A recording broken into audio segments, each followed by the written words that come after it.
Munga Kahara, yes, an individual. That's good, but I would want to get a fund, a company, so to say, an organization. Yes? Very good. African Invest is a PE fund. Now, did they have to come to the market to buy shares? Did they?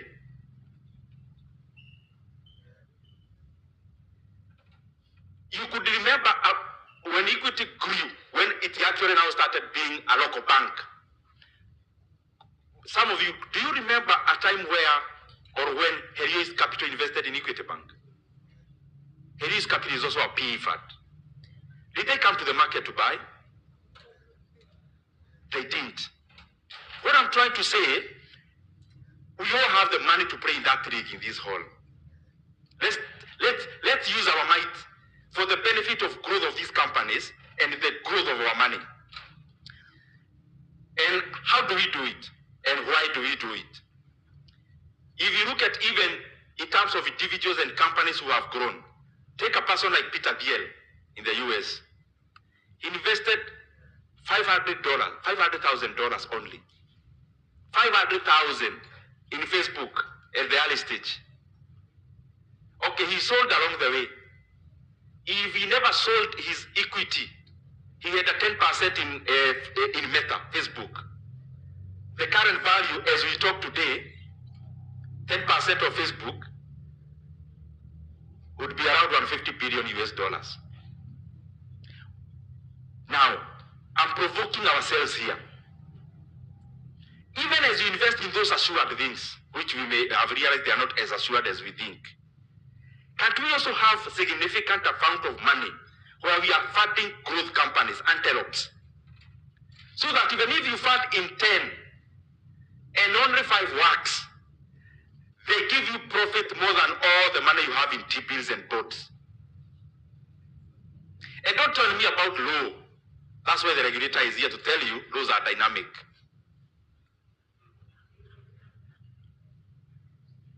Take a company called Apple, Iyasimu.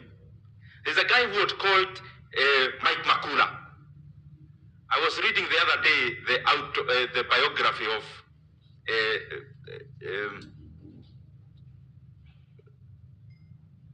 the former CEO of Apple. Mike Makula at some point, he invested only 250 million, not 250 million, 250,000 US dollars. By the time Apple was listing, he had a 14% stake. 14. We are talking about a company that has been founded in our generation. If he never sold, he has sold some, he still retains some. Thus, they could be worth 500 billion US dollars. Even if we invested that money in the best government instrument in the world, let's say he invested 100% of that money and 100 times of it, even to increase the quantum, the gain on this other side is very high. What I'm trying to say is, we must also unlock our money by putting it in anything that can grow. You'd rather than you buy a mango tree, it grows and bears fruits. Anything with life. These static assured instruments have no life. I gave you about BYD. Berkshire Hathaway invested in 2008. It invested 230 million US dollars. It's quite some money for a 10% stake. They sold last year, the final batch. They got 30 times their money. 30 times. Their money increased by 30 times. I'm saying not 30%, 30 times. Yes, as we do all those other things which are assured, can we also focus on something that can grow? That's my point. And in the market, because I would want us to take this point home. Currently, there is a spree of privatizations because, as you know, the government needs all the money that can be gotten. You people in this hall with the money, and you have money for other people, so no one will accuse you of buying a government asset for your own sake. Are you thinking about it? Have you gone through the list of anything that could be sold? Because we saw now the government, you can even give the price and they sell you without even anything much. Go through the list, you tell them, I also want to buy this. What I'm trying to say is, there are many companies you can buy in the market, listed and non-listed. If I had the kind of money you have, we are just sharing. If I had the money you have, I would be controlling Kengen. Why? I would have checked. Kengen market capitalization is 60 billion shillings. 60 billion. And it's after this year has gone up by 100% in 1 year. So it was 15. It was 30 billion last year by June. I would have gone, invested in Kengen. I would be having 2 board seats in Kengen and driving the growth of Kengen. Why? Because number one, those things you are calling assured, the dividend alone in Kengen, the dividend yield is higher than the yield of T-bill. So let's say I don't even need anything else, dividend yield. It compensates for this as a lazy decision of T-bill and T-board. But that's not even the point you'd be investing there. 60 billion shillings is the worth of a company producing over around 2,000 megawatts. The professional in your office could have sampled several other markets. Sample Nigeria. A company like Kengen. One is called Transcorp, Geregu Power. What do you realize there? Kengen was 60 billion, producing over 2,000 megawatts. Transcorp, just here in Nigeria, still listed like Kengen, is worth 200 billion, but producing half of Kengen. You don't need any other analysis. Just look now at the debt. You realize they have no debt. You look at the assets. You realize they have $500 billion worth of assets. $500 billion worth of assets. But you'll be buying a company for 60 billion shillings. That's how you umejifanya hapo mnyenyekevu sana.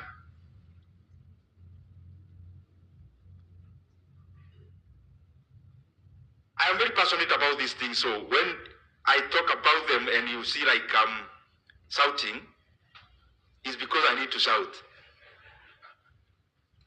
Hii kampuni tunaitaga Kenya Power. If I had your money, na rekelea na nunua yote.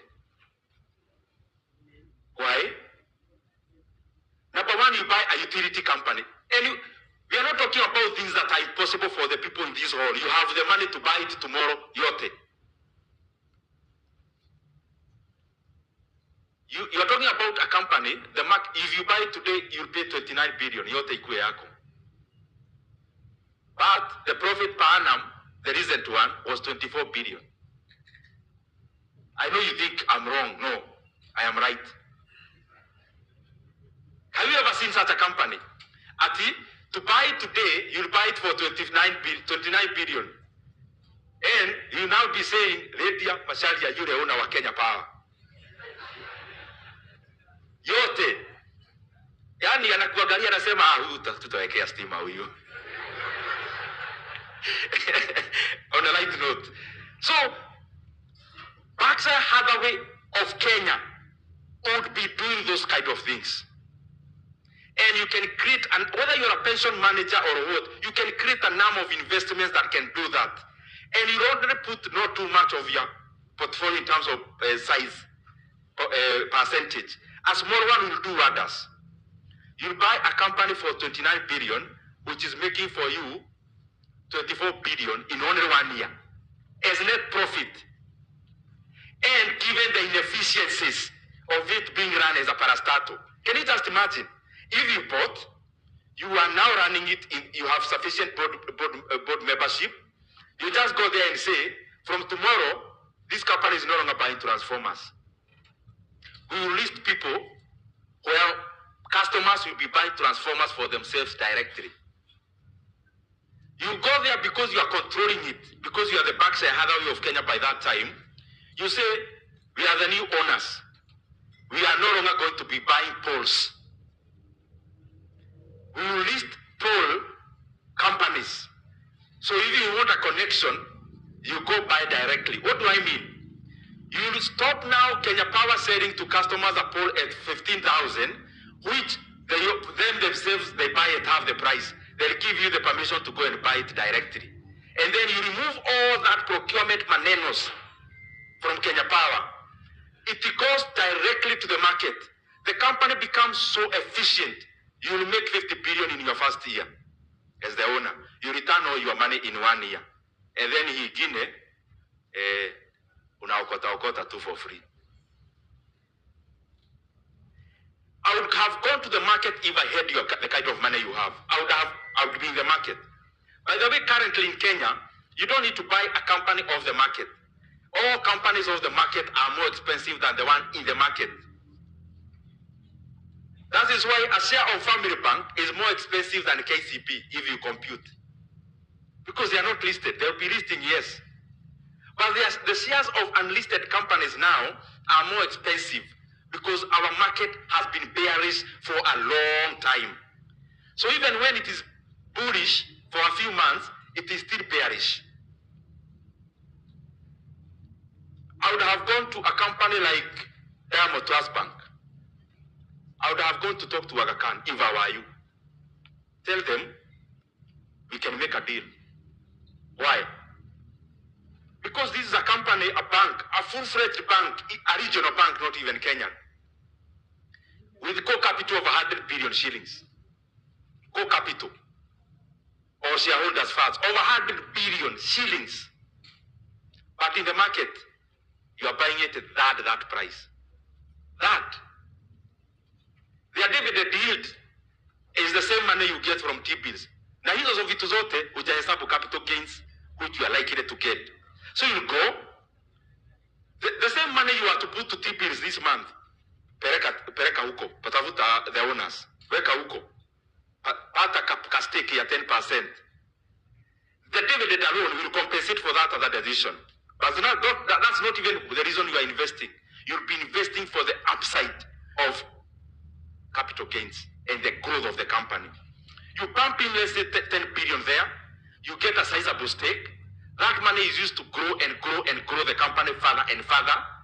And therefore, you're already owning something with life, not the dormant, static investments that are assured. I'm almost finishing. Insights. Innovation. Insights. Every person in this hall is a decision maker. Jeff Bezos usually says that he's very, very stubborn in vision, but flexible in details. A decision maker must be insightful, looking forward, so that you exactly know I'm going there, and your eyes are fixed there. I'm looking at the time. Within 2 minutes, I should be out of here. So, insights.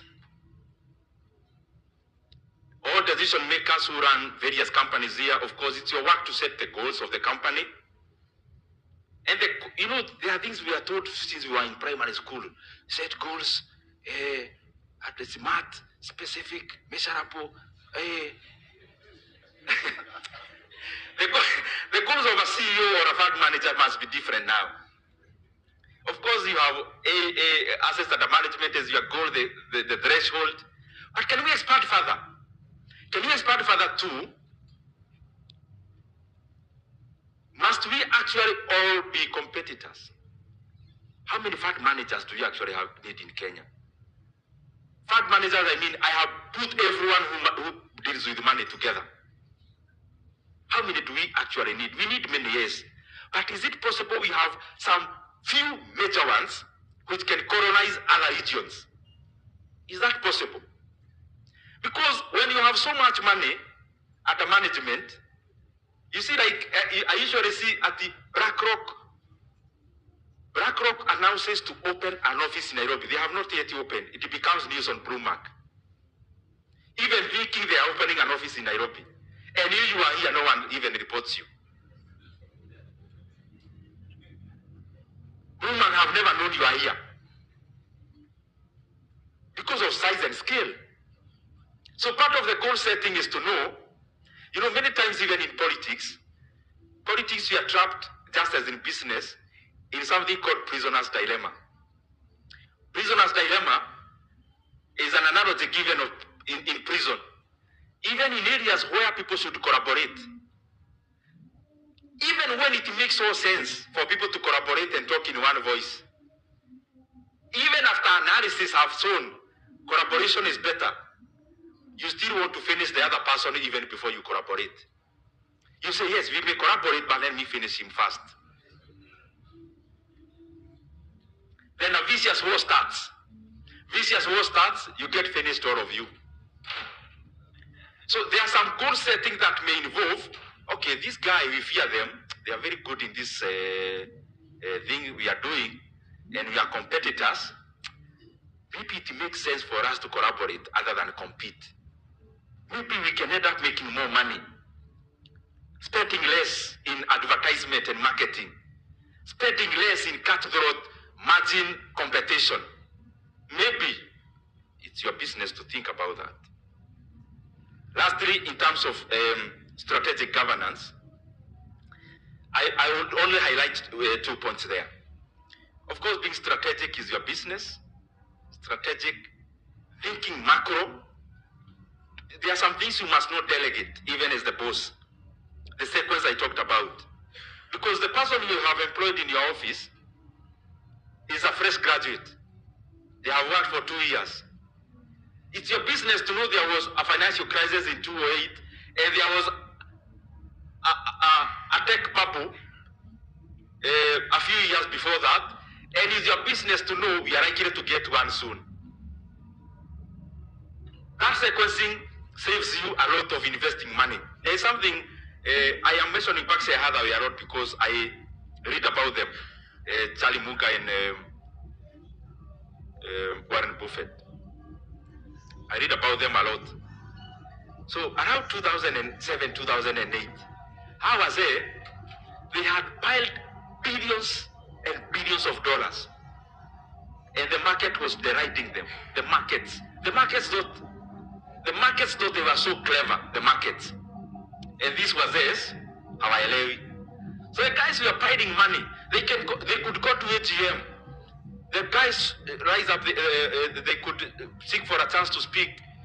Why are you putting so much money in cash? Why can't you invest in this and that? They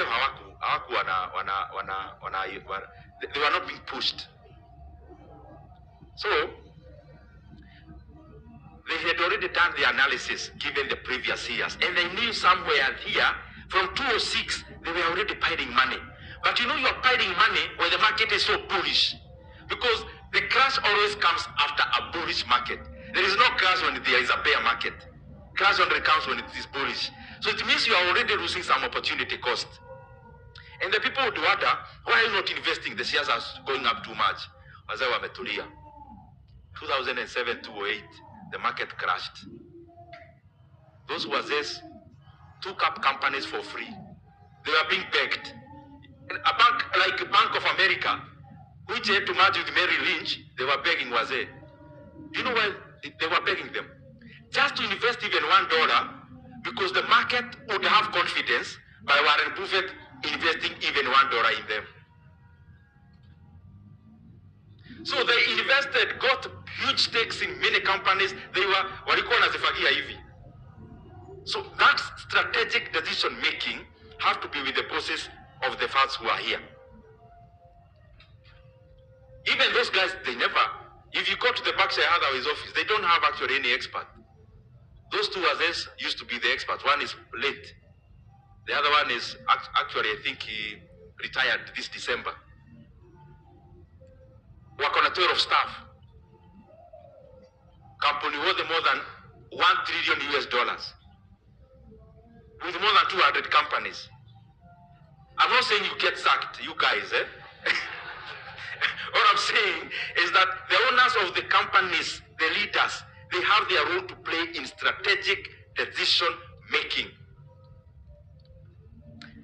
Last one is emulation. There is something I've seen economists and also companies. Emulation is, me as a small-time shareholder, I don't need to look at global threats. I see what Warren Buffett is saying, what Ray Dalio is saying about global markets. And then I polish up. Nawekelea tu yangu kidogo na paka rangi. So najua dunia inaenda hivi economically.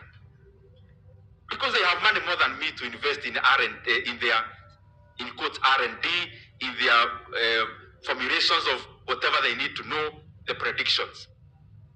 So some of the money you spend, you don't need actually to spend, you emulate. Even economists do that.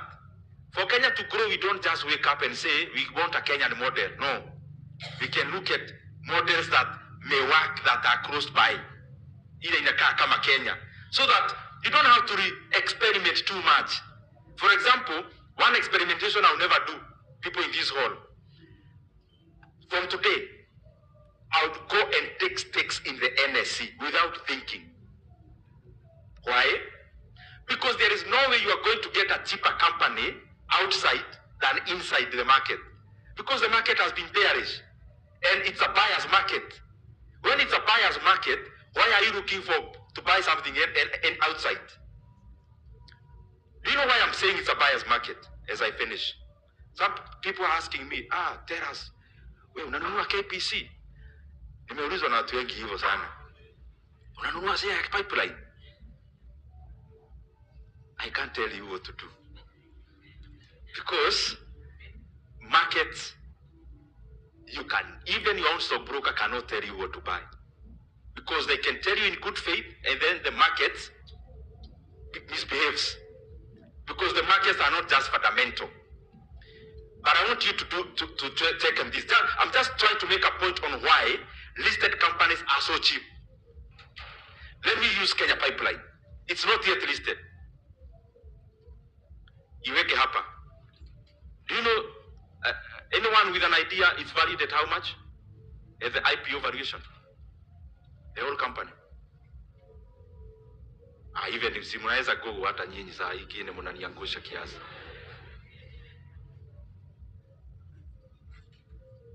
How much? 160 what? Just go. There's a point I want us to make. Nataka to make collectively.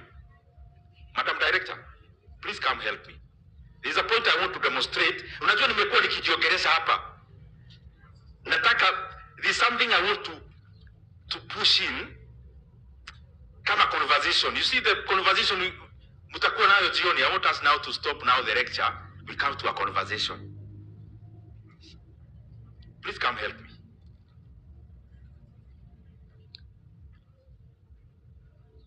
My brother, come kuja na hiyo karatasi. Tafadhali nisaidie. Karamu na hiyo karatasi tusaidiane watatu hapa. Hii mambo hakuna haja ya kuongea ati I'm looking down hapa nikiwa juu. Rather, let's converse so that the point can get home. And my point is, nataka evidence, nataka kukuwe na witness. Haya, andika Kenya KPC. Hata nyi andikeni. I want you to refer, this is my last point anyway. Ya mwisho simuandike tu tafadhali hata kama. You know now,